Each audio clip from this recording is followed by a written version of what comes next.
출애굽기 7장 14절에서 12장 36절까지는 애굽과 바로를 향한 하나님의 심판으로서 10가지 재앙을 내리신 사건에 관한 기록입니다.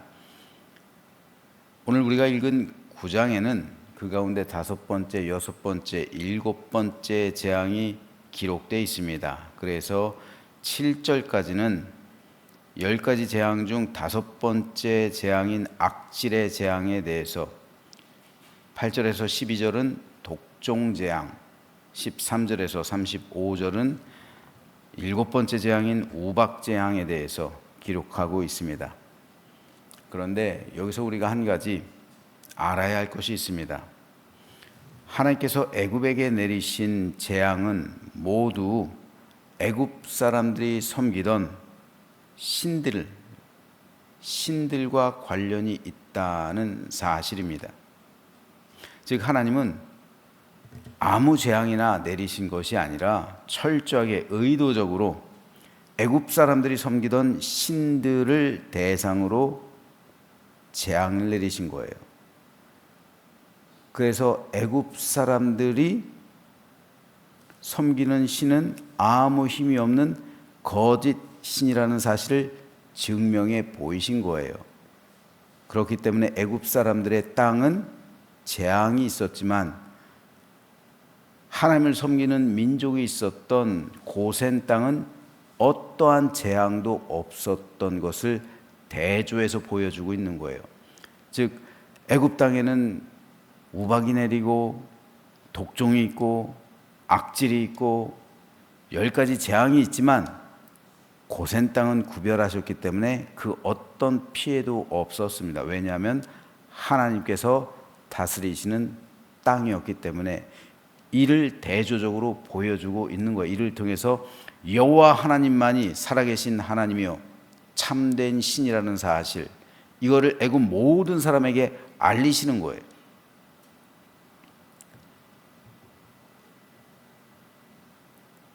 사실 이스라엘 민족이 출애굽할 때 이스라엘 민족만 나온 게 아니에요. 이스라엘 민족만 애굽에서 노예 생활을 하고 있었던 게 아니라 동시에 다른 수많은 잡족들도 섞여서 노예 생활을 하고 있었던 거예요. 그들 역시 자기 민족의 신들을 섬기고 있었죠.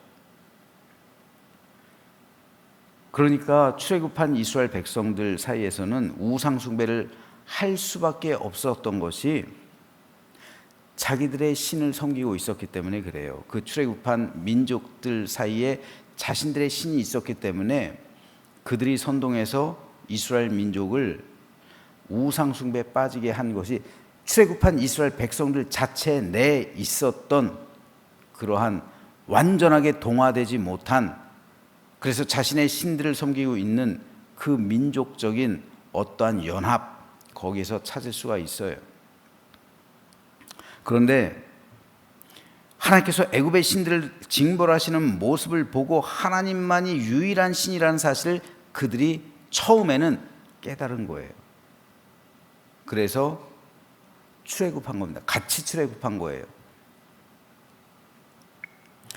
그리고 그들 역시 여호와 하나님을 자기의 신으로 받아들인 거죠. 믿음으로 이스라엘 백성으로 동화되었던 거예요. 혈연적으로 하나가 아니라, 즉 출애굽한 이스라엘 민족은 혈연 공동체가 아니라 신앙 공동체, 이 사실을 아는 게 굉장히 중요해요. 출애굽한 이스라엘 민족은 혈연 공동체가 아니라 신앙 공동체. 왜요? 수많은 잡족이 섞여 있기 때문에. 그러니까 200만이라는 것이 이해가 가는 거죠. 섞여 있기 때문에 그래요. 즉 순수한 혈연 공동체, 단일 민족이 아니란 말이에요. 신앙으로 하나가 된 신앙 공동체란 말이에요. 그런데 광야 생활을 하면서 옛 본성이 나오죠. 잡족들 사이에서. 그리고 이스라엘 민족도 동화가 되죠. 그러니까 갑자기 모세가 십계명 받으러 갔을 때 금송아지를 숭배하고 그러는 이유도, 그리고 이들이 이스라엘 민족을 선동하는 이유도, 이스라엘 민족도 있었지만 섞여 있었던 무리들도 있었던 거예요. 그러나 이미 그들은 하나님을 섬기기로 다짐했던 사람이고 이미 이스라엘 각 지파로 편입된 사람들이에요. 편입한 사람들입니다. 그 대표적인 사람이 갈렙이에요. 갈렙은 원래 에돔 족속이에요. 즉 에서의 후손이란 말입니다. 어떤 이유에서인지 그들의 선조 역시 애굽에서 노예가 되어 있었어요. 그러나 그들 가족이 전능하신 여호와 하나님의 살아계심 그리고 역사하시는 능력을 보고 하나님을 자신들의 신으로 받아들이게 된 거예요. 이후에 유다 지파로 편입이 된 거예요. 그래서 모든 사람들 그 12지파, 13지파죠. 이렇게 편입을 시킨 거예요. 균등하게. 근데 갈렙 가족이 배정받은 지파가 유다 지파였다고요. 이 갈렙이라는 사람의 신앙이 얼마나 특출난지 이후에는 유다 지파를 대표하는 입지전적인 인물이 된 거예요. 즉 잡족 가운데 섞여 있었던 잡족 가운데 이스라엘 민족 가운데서 가장 신앙적으로 혁혁한 공을 세우고 그리고 위대한 인물이 된 입지전적인 인물이 바로 갈렙이란 말이에요. 따라서 하나님께서 애굽 백성들이 섬기는 신들을 심판하시는 이 장면은 모든 사람 앞에서 하나님만이 유일한 신이요 창조주시요 그리고 참신이고 애굽의 신들은 다 헛되고 거짓된 것임을 증명해 보여주는 결정적인 증거가 되는 것들이었습니다. 자, 그렇다면 하나님께서 심판하신 애굽의 신들이 무엇이었는지 하나하나 좀 살펴볼게요. 글씨가 좀 작죠?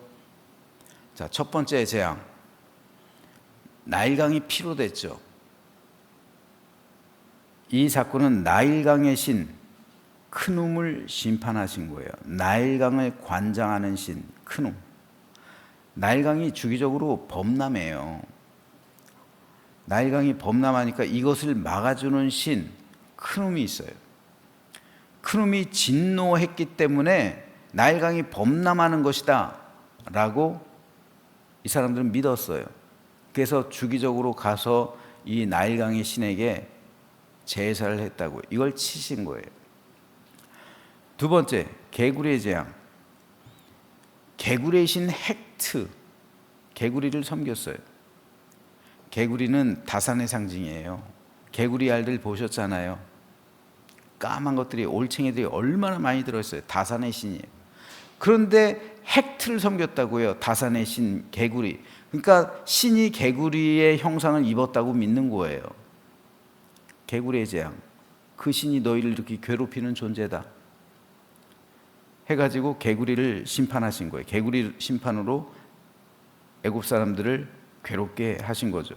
세 번째 심판 2. 티끌을 날렸죠. 땅의 신 셉을 심판하신 거예요. 땅을 지키는 신, 땅의 신이에요.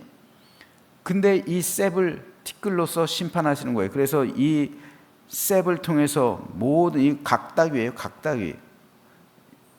이가 그냥 보통 이가 아니라 각닭이라는 이인데 사람들이 붙어서 피를 빨아먹고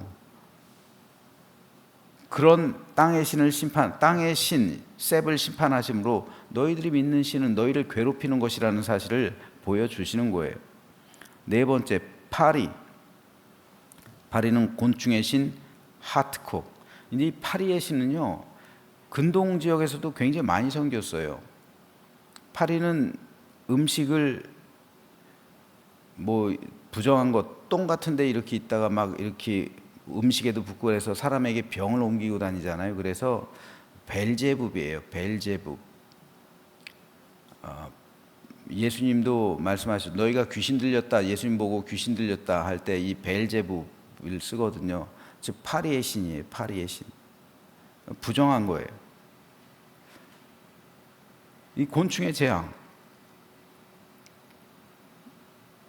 이것으로서 애굽 사람들이 파리의 재앙을 통해서 곤충의 신, 애굽 사람들은 하트콕, 근동 사람들은 벨제북, 이걸 심판하시는 거예요.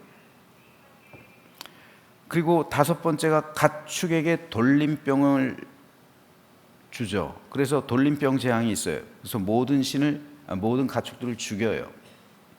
황소의 신 아피스, 가축을 대표하는 황소 아피스를 심판하신 거예요.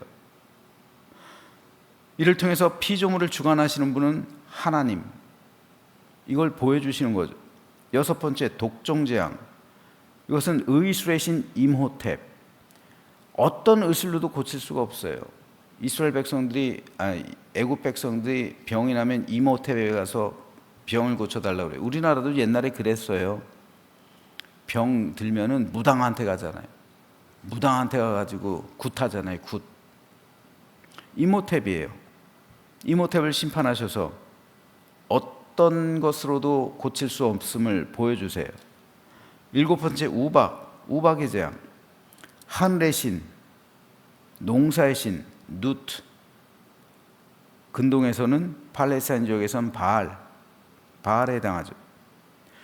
누트를 심판하시는 거예요. 농경을 주관하는 누트를 심판하심으로써 하나님의 절대성을 보여주시는 거예요. 여덟 번째 재앙, 메뚜기. 곤충의 재앙을 막는 신 세라피아를 심판하셔요. 애굽 사람들이 섬기는 이 곤충의 신, 헛것임을 보여주시죠. 아홉 번째, 흑암재앙. 애굽의 국교는 태양신이에요. 태양신 라 신이란 말입니다. 라. 태양이 뜨면은 날이 밝아오죠. 그런데 흑암이 있어요. 태양신을 먹어버렸다고요. 태양이 떠도 흑암이 있어요. 하나님께서 태양신을 이겼죠. 그래서 태양신은 거짓이라는 사실, 하나님께서는 전능하시다는 사실을 보여준 거예요. 마지막 열 번째, 장자의 죽음 재앙. 죽음의 신 오시리스. 오시리스는 여러분 많이 들어보셨을 거예요. 피라미드에도 오시리스, 개 모양 이렇게 얼굴로 돼 있는 그게 있어요. 그게 오시리스예요. 죽음의 신, 사후 세계를 관장하는 신, 부활의 신이란 말이죠. 부활, 생명을 주는 신.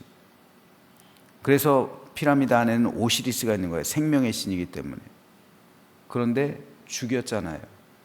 오시리스를 심판하신 거예요. 인간의 죽음과 부활을 관장하는 신은 오직 하나님밖에 없음을, 생명의 신이 하나님이라는 사실을 보여주신 겁니다. 이렇게 10가지 재앙으로서 하나님께서는 애굽을 심판하시는데, 성경에서 숫자 10은 완전수예요. 그와 동시에 많다는 것을 상징하는 거예요. 많다. 그러니까 14만 4천, 10 곱하기 10 곱하기 10 곱하기 14, 7 곱하기 7 이렇게 해서 7 더하기 7. 어쨌든 10은 많다는 것을 의미하는 거예요.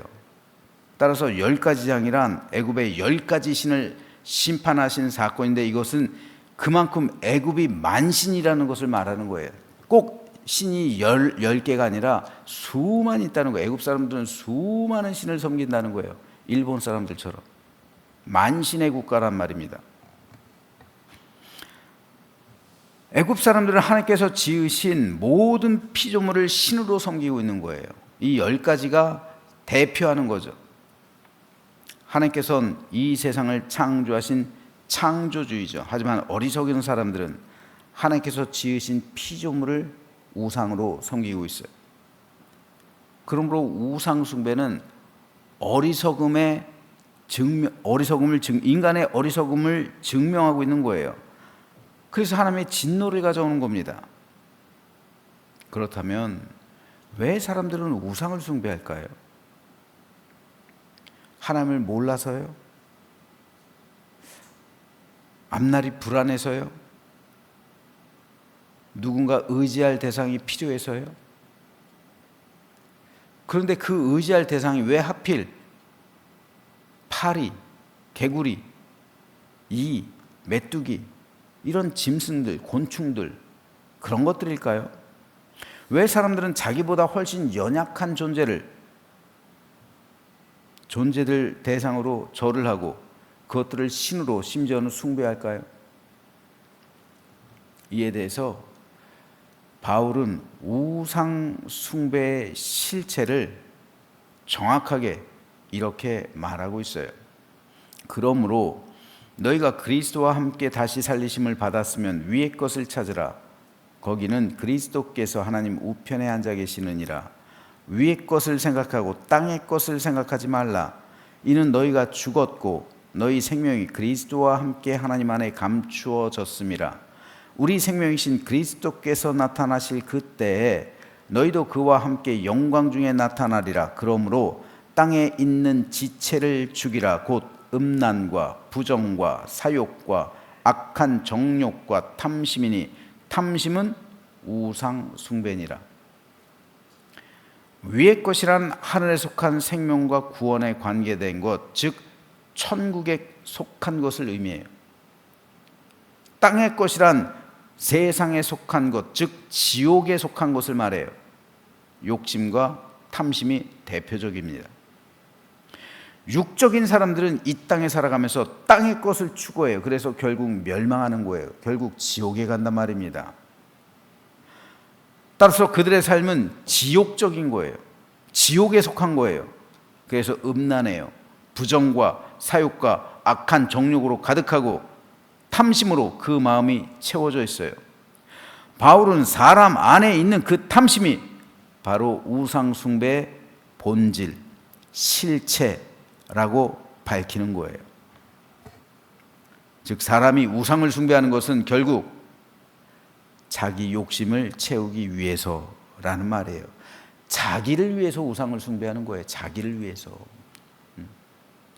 세상에서 잘 먹고 잘 살기 위해서. 세상에서 번영하고 땅의 것을 채우기 위해서, 땅에다 쌓아두기 위해서. 결국 우상 숭배의 실체는 땅입니다. 이 땅에서의 영화, 이 땅에서의 번영, 이 땅에서의 잘됨, 이 땅에서의 형통, 하늘하고 관계가 없는 거예요. 그러니까 여러분, 무당이나 다른 유사 종교들, 다른 우상들은 다 땅의 것만 말하는 거예요. 땅의 것만. 그리고 그 땅의 것과 다 관련이 되어 있기 때문에 다 돈하고 연관이 되는 거예요. 하지만 그리스도인이 되면서부터 우리는 지옥의 삶을 사는 게 아니잖아요. 우리 영혼은 구원을 받았죠. 그래서 우리 영혼은 하늘에 속해 있는 거예요. 그러니까 하늘 위의 것을 찾으라는 거예요. 천국에 속한 삶을 찾으라는 겁니다. 영생과 구원을 취하라는 거예요. 구원받은 믿음의 삶을 살아가는 거예요. 하늘에 속한 삶을 살아가는 말입니다. 하늘은 하나님 계신 천국이에요. 하늘나라, 하나님께서 다스리고 통치하시는 곳이에요. 그 하늘이 내 안에 임했잖아요. 우린 죽어서, 그렇기 때문에 죽어서 천국에 가죠, 우리 영혼. 하지만 그와 동시에 그 천국이 내 안에도 임한 거예요. 왜요? 하나님께서 내 안에 임하셨기 때문에. 성령 세례가 뭡니까? 성령 세례는 성령께서 내 안에 임재하신다는 사건이에요. 내 안에 임재하심으로 하나님께서 내 안에 계시는 거잖아요. 그러므로 하나님 계신 곳은 그 어디나 하늘나라, 내 안은 천국이 되는 거예요. 그렇다면 하나님께서 내 안에 계시다면 나를 누가 다스려요? 하나님이. 하나님의 주권이 내 안에 임했단 말입니다. 그러므로 우리는 하나님의 주권 아래 순종하며 살아가는 삶, 즉 하늘의 삶을 살아가는 것이고 위의 것을 찾아야 되는 것, 내 마음속에서. 그런데 내 마음속에 탐심이 들어와 있다고요? 내 마음속에 악한 정욕이 있다고요? 내 마음속에 땅의 것으로 채워져 있다고요? 그건 그리스도인이 아니죠. 내 마음이 지옥인데 어떻게 내가 그리스도인이라고 할 수가 있어요? 내 마음이 멸망으로 향하고 있는데 그게 어떻게 성도라고 할 수가 있겠습니까? 그럴 수가 없어요. 그러므로 중요한 것은, 그렇기 때문에 우리가 그리스도인이라는 사실은, 내가 성령으로 세례를 받았다는 사실, 그리고 성령 세례로 말미암아 내 안에 하늘이 임했다는 사실, 그리고 하나님의 주권이 내 안에서 통치하고 있다는 사실, 하나님께서 나의 주인이 된다는 이 사실을 우리가 깨달아 아는 것입니다. 그리고 하나님께서 내 안에 임재하시고 성령 세례를 받았으면 성령으로 충만하게 되어서 성령의 열매를 맺을 뿐 아니라 하늘에 속한 삶을 살아가게 되는 거예요. 그래서 바울은, 그리스도 예수의 사람들은 그 정과 욕심, 세상에 속한 모든 탐심을 그리스도의 십자가에 못 박았다 선언하는 거예요. 그래서 우리는 영생의 삶을 살아가고 있는 겁니다. 그와 동시에 하나님께서 다스리시고 통치하시는 하늘나라의 삶을 우리 성도들이 매일 사는 거예요. 하늘나라의 삶이라고요. 왜요? 내 안에 천국이 있기 때문에. 이 천국이 있기 때문에 외부적으로 당하는 이 땅에서의 모든 환난과 고난과 궁핍과 어려움을 견디고 이겨낼 수 있는 거예요. 땅에 살지만 내 안엔 하늘로 채워져 있기 때문에 그리스도인들은 하늘의 삶을 살아가고 있는 거예요. 그러므로 위의 것을 끊임없이 우리들은 추구하고 찾으며 매일의 삶 가운데 천국을 누리는 삶을 살아가고 있는 거예요. 세상의 환난, 고통, 역경, 어려움, 궁핍, 그 모든 것을 내 안에 있는 천국이 이기는 거예요. 덮어버린단 말이에요. 하나님께서 다스리시는 거예요. 따라서 여기에는 영원한 생명이 있어요. 참된 기쁨과 안식이 있어요. 영원한 복락으로 충만하며 그리스도의 다스림으로 평강이 넘치고 매일의 삶 가운데 기쁨이 넘쳐요. 우리가 진정 구원받은 사람이라면 그러므로 우리는 하늘에 속한 삶을 살아가야 돼요. 그러므로 그리스도인은 우상을 숭배할 수가 없는 거예요. 즉 마음속에 세상을 향한 탐심이 그리스도인에게는 십자가에 못 박혀 죽어 있단 말입니다. 이것이 바로 진정한 그리스도인의 표지라고 할 수가 있어요. 안타깝게도 그리스도인이라 하면서 세상을 향한 탐심을 채우는 복, 사람들이 교회 와서 그걸 구해요, 여러분. 그리고 목회자를 향해 그런 설교를 해달라고 요구해요. 여러분, 안 될 말이에요. 그러면 여러분 지옥 가는 거예요. 교회 평생 다니고 지옥 가는 거예요. 교회 나와서 그런 복을 구하고 있어요. 진정한 복은요, 하늘이 내 안에 채워지는 복. 이게 진짜 복이에요. 우린 이런 복을 위해서 살아가는 거지 왜 땅의 신을 섬깁니까? 하나님께서 10가지 재앙으로 심판하신 땅의 신을 왜 섬기면서 그것으로 충만하려고, 그것으로 형통하려고 하나님을 잘 믿으면 이 땅에서 부자로 살아간다고요? 이런 이상스러운 복음이 전파되고 있고요. 이건 그리스도의 복음이 아니에요. 이거는 우상의 복음이에요. 하나님께서 진정으로 우리 안에 계시고 위의 것을 찾는다면요, 우린 그 모든 것을 초월하는 믿음을 갖는 거예요. 사도들이 누가 부자로 살았어요? 바울이 부자로 살았어요? 오히려 부자였던 바울은 하나님을 믿기 때문에, 예수님을 그리스도로 영접했기 때문에 그 모든 재산을 다 포기해버렸어요. 땅에 있는 모든 것 다 배설물로 여겼어요. 그래서 바울이 배고프다고 고백한 적이 얼마나 많아요.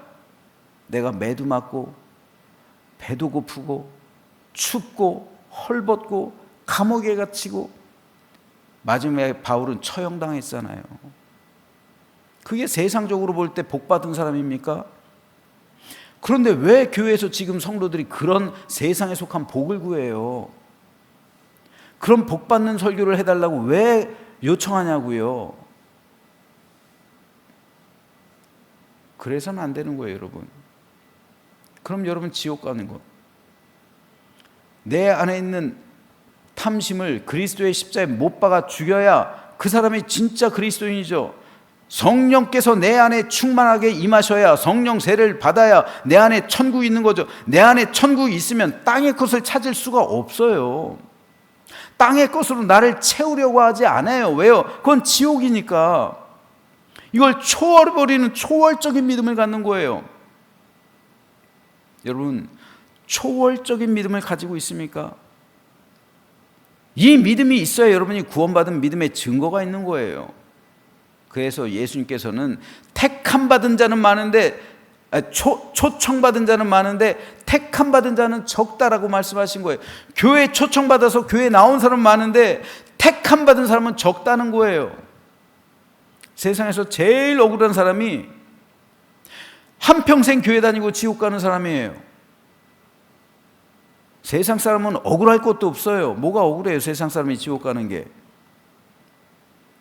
그러나 교회 다니고 지옥 가면 안 되잖아요. 잘못 믿으면 안 된다는 거예요.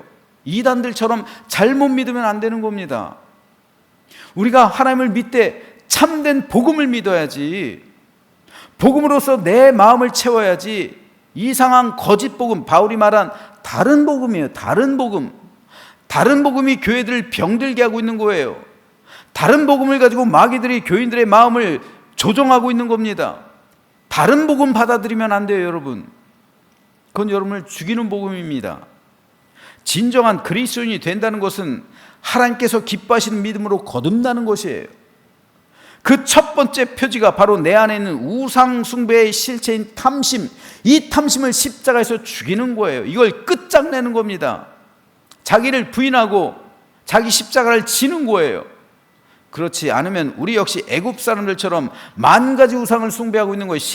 우리의 실체가 우상 숭배대로 발견될 수 있는 거예요. 그로 인해 하나님의 심판을 받을 수밖에 없다는 거예요. 그러므로 저는 저와 여러분 모두가 참되고 바르고 진실한 성도가 되기를 소망합니다. 그래서 하나님께 영광이 되고 기쁨이 되는 진정한 성도가 되어서 이 혼탁한 시대, 혼탁한 믿음 가운데 택함 받은 사람이 되어서 하나님께 온전히 쓰임받는 신실한 주의 백성들 되기를 주님의 이름으로 축복합니다. 그래서 날마다 우리 하나님께서 베풀어 주시는 은혜에 감사하며 매일 내리시는 일용할 양식, 그것만 있으면 좀 만족하잖아요. 이게 기적 아니에요, 여러분? 저는 만나가 진짜 기적 같아요. 우리가 넘치진 않죠. 사람은 본성상 땅에 쌓아두려고 해요. 그런데 매일 내려주시는 일용할 양식, 매일 내게서 먹을 것이 떨어지지 않는다는 것, 하나님께서 매일 나의 삶을 책임져 주신다는 것, 이게 기적 같아요. 이게 기적이에요. 광야 40년 동안 아무 근심 없이 그들이 일용할 양식으로 살아갔다는 것, 만나로 살아갔다는 것, 이거 기적입니다. 그런 기적과 같은 은혜가 오늘 우리 삶 가운데 임하게 되길 주님의 이름으로 축복합니다. 그래서 참된 천국의 삶을 누리며 하늘을 소망하는 가운데 영원토록 주의 백성이 되어서 내 이름이 생명체에 기록되고 우리 모두 구원받은 믿음의 백성들 되기를 주님의 이름으로 축원합니다.